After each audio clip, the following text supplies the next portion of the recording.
Il y a des rêves qu'on garde longtemps dans un coin de sa tête. Et puis un jour, on se lève et on décide que c'est le moment. Partir à deux et traverser l'Ouest américain en camping-car. Voilà une bonne idée. Un mois, des milliers de kilomètres, dans une maison sur eau. Totalement libre d'aller où on veut.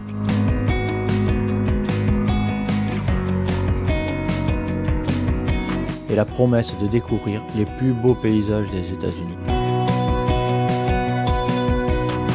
Yellowstone, Zion, Yosemite et même Monument Valley.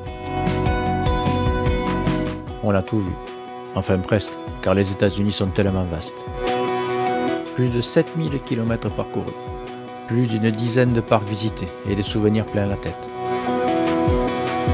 Laissez-nous vous raconter toute notre aventure et partons ensemble à la conquête de l'Ouest américain en camping-car.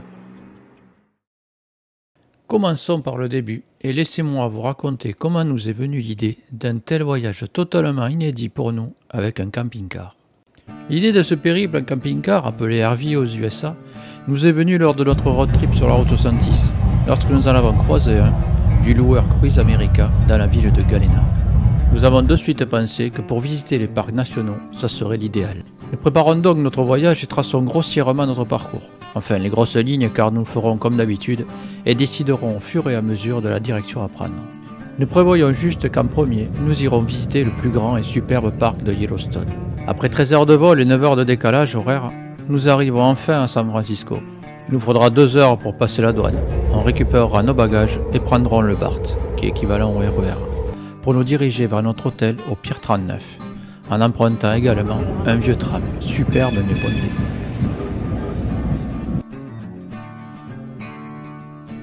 Arrivé à l'hôtel et installation dans une belle chambre dans l'esprit motel US.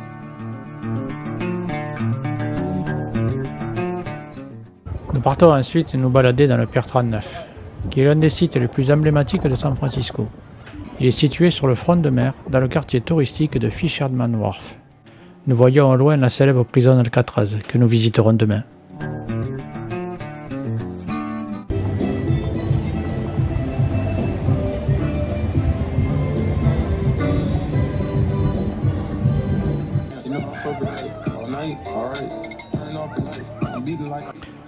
Nous croisons une voiture taxi autonome qui sont assez surprenantes et admirons un superbe camion de pompiers. Nous observons les lions de mer qui se prélassent sur les pontons où ils passent leur temps à bronzer, faire la sieste et à se chamailler.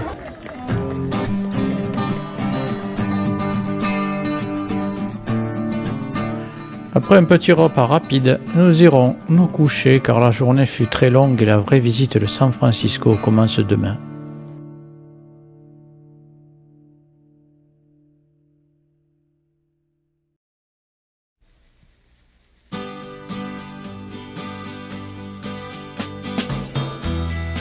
Aujourd'hui, nous visiterons Alcatraz le matin et ferons le tour de San Francisco en bus touristique afin d'avoir un aperçu des quartiers à approfondir plus tard.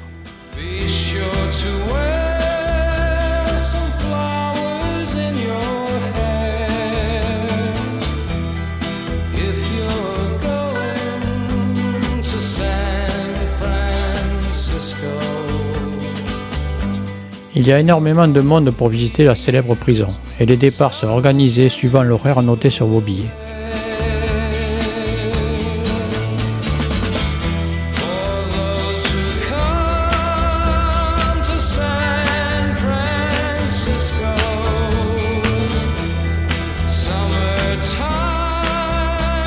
Du ferry, on peut admirer le Golden Gate. Et après 15 minutes de traversée, nous atteignons enfin l'île Alcatraz. Alcatraz, au cœur de la baie de San Francisco, fut d'abord en 1934 une prison de haute sécurité, abritant des criminels célèbres comme Al Capone. En 1969, des Amérindiens occupent l'île pendant 19 mois pour réclamer leurs droits et dénoncer l'abandon des traités. Aujourd'hui, Alcatraz est un lieu de mémoire, entre légendes d'évasion et lutte pour la justice.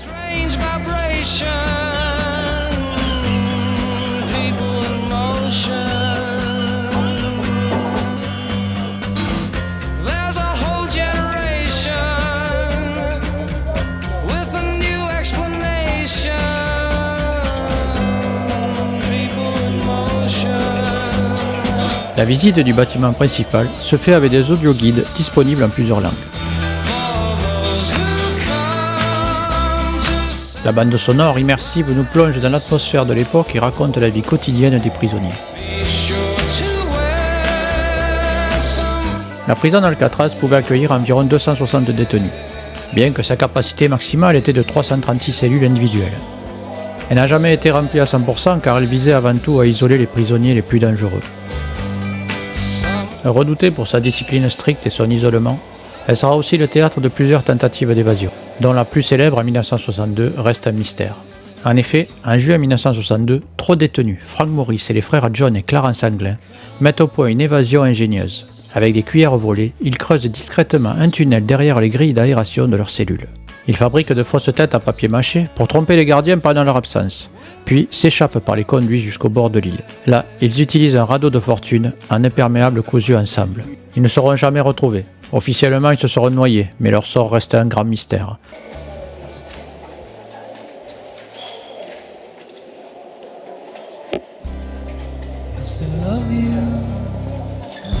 Dans la cour d'Alcatraz, les détenus jouaient, marchaient, mais toujours sous tension. Une rumeur dit qu'un prisonnier lançait la balle avec une telle précision qu'il en serait servi pour distraire un gardien pendant une bagarre.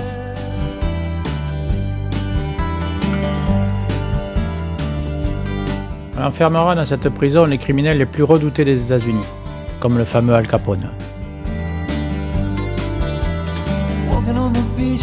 À Alcatraz, les repas étaient volontairement bons, parce qu'un prisonnier affamé est un prisonnier dangereux. Mais c'est là aussi que les tensions explosaient. Chaque détenu avait son couvert numéroté, et si un couteau manquait à l'appel, l'alerte était immédiate.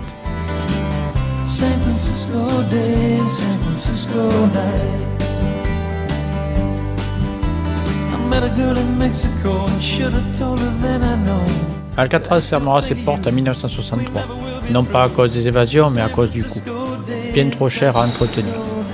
La légende, quant à elle, ne fermera jamais. Retour sur la terre ferme après 2h30 de visite environ. Nous retournons au Pier 39 afin de prendre le Big Bus Tour.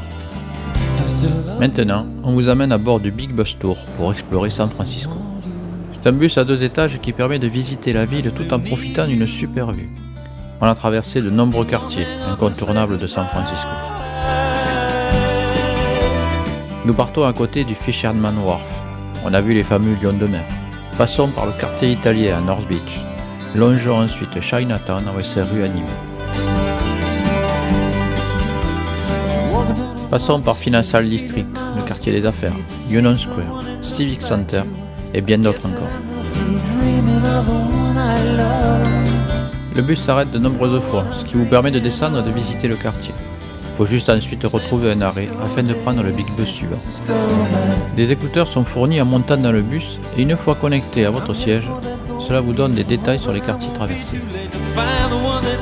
Nous avions pris les billets du Big Bus Tour pour 2 jours, mais avec le recul, une seule journée aurait largement suffi.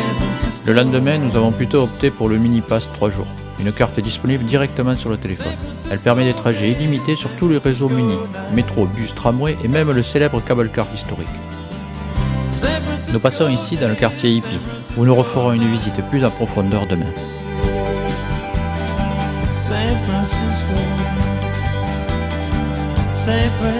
On traverse aussi le Golden Gate Bridge, qui a été inauguré en 1937. Il relie San Francisco au reste de la Californie. D'une longueur de 2,7 km, il était à l'époque le plus long pont suspendu du monde. Sa couleur orange assure sa visibilité dans le brouillard. Le Big Bus Tour est une manière pratique et complète pour découvrir San Francisco en une seule journée. Le soir, dîner chez Bubba Gump sur le Pier 39 face à la baie. Un clin d'œil à notre road trip sur la route 66. L'ambiance Forrest Gump est toujours au rendez-vous.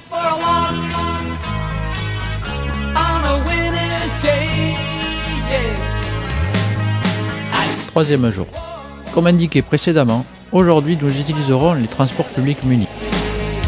Beaucoup plus pratique pour se déplacer rapidement dans la ville et atteindre facilement les endroits qu'on avait repérés la veille. On commence la journée tôt avec le célèbre cable car pour éviter la foule. Et c'était une excellente idée.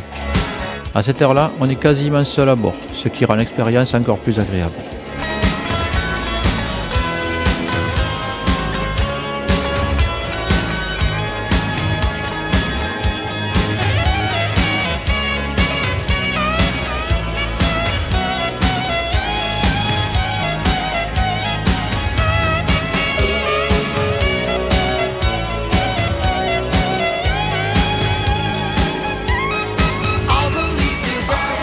cable car que nous croisons est bien plus rempli que le nôtre.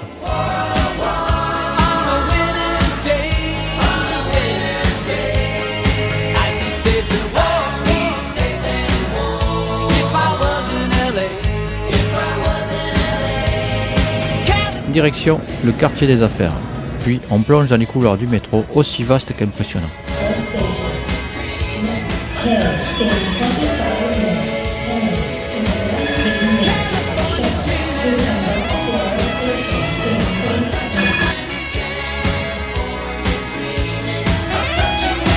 On continue vers les Pink Lady, ces maisons victoriennes colorées, parmi les plus anciennes de San Francisco.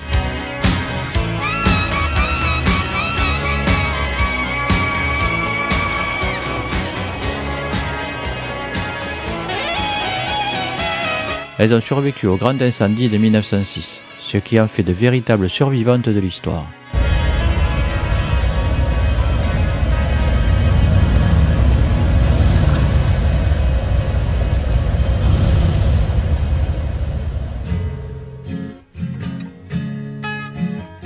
Et bien sûr, impossible de venir à San Francisco sans passer voir la célèbre Maison Bleue adossée à la colline. Pas à pied cette fois, mais en bus. Adossé à la colline, on y vient à pied, on ne frappe pas, ceux qui vivent là ont jeté la clé. On se retrouve ensemble, après des années de route, et on vient s'asseoir autour du repas, tout le monde est là, à 5 heures du soir. San Francisco. On se dirige ensuite vers Chinatown de San Francisco, beaucoup plus grand et animé que celui de Chicago. S'allume San Francisco. Où êtes-vous, Lise des Lucs, Sylvia, attendez-moi.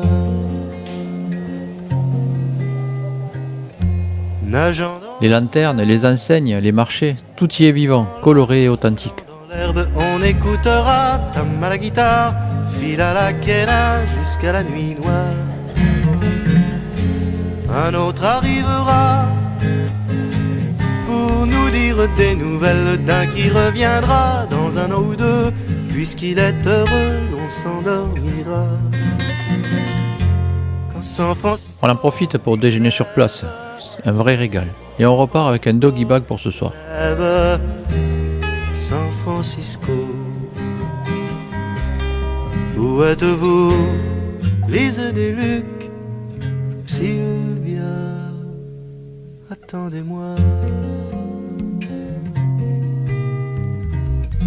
C'est une maison bleue accrochée à ma mémoire. L'après-midi, on flâne dans le quartier de Hawkesbury, berceau du mouvement hippie des années 60. Jeter la clé,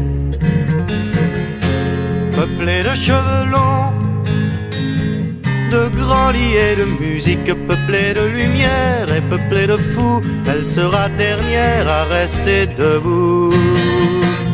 Entre les façades peintes, les friperies et les boutiques décalées, tout est haut en couleur, aussi bien dehors que dedans. S'effondre, Une ambiance unique à San Francisco. où êtes-vous, Lise des Lucs, Sylvia, attendez-moi. On se rapproche ensuite du mythique Golden Gate Bridge. Même si la brume, surnommée Jack ou Carl the Frog, l'enveloppe presque entièrement, ça m'enlève rien à la magie du lieu. On marche ensuite jusqu'au pilier du pont, histoire de profiter encore un peu plus de la vue. On marche sur le Golden Bridge avec Jack qui a recouvert les sommets, surnommé le brouillard.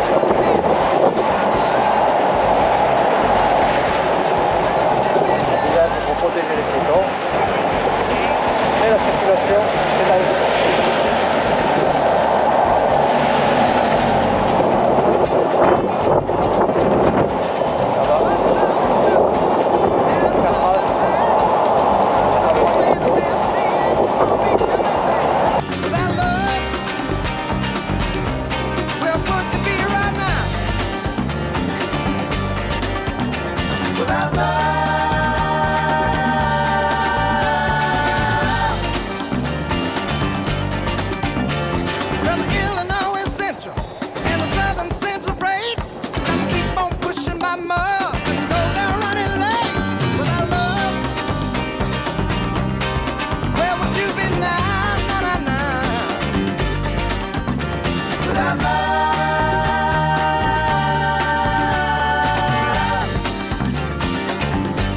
On terminera la journée avec un passage obligé, Lombard Street, la rue la plus sinueuse de la ville.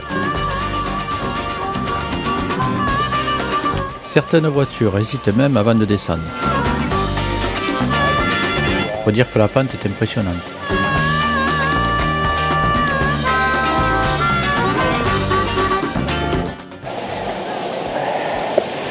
Voilà les voitures.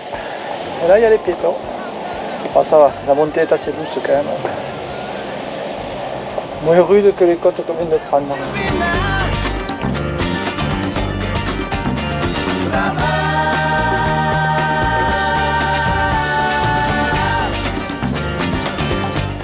Alors, cette route a été créée par les habitants en fait, qui ont décidé de créer des virages afin que les gens roulent plus lentement, que ce soit moins dangereux.